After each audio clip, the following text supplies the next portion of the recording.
আমরা নতুন একটি রাজনৈতিক দল গঠন করেছি। কারণ আমরা মনে করি জুলাই গণ অভ্যুত্থানের যে আকাঙ্ক্ষা, সেই আকাঙ্ক্ষার জন্য আমরা কারো উপর নির্ভর করতে চাই না। সেই আকাঙ্ক্ষা বাস্তবায়নে আমরা নিজেরাই মাঠে নেমে সেই দাবি বাস্তবায়ন করতে চাই। আজকে আমার পূর্ববর্তী বক্তাগণ কথা বললেন, শহীদ পরিবারের সদস্য বৃন্দ এবং আহতরা কথা বললেন। সবার কথা থেকেই আমরা স্পষ্ট হয়েছি যে আমাদের এই মুহূর্তের জরুরি দাবিটা কি। আমরা সবাই বিচার এবং সংস্কারের কথা বলছি।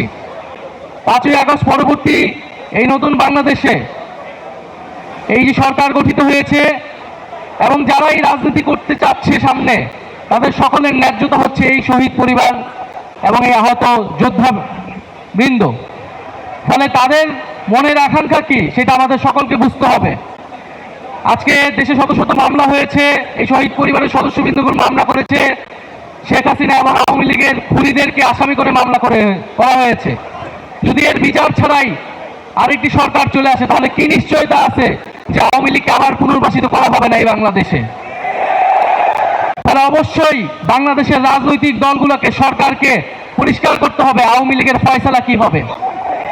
আমরা মনে করি 5ই আগস্ট বাংলাদেশের জনগণ আওয়ামী লীগের বিরুদ্ধে রায় দিয়ে দিয়েছে।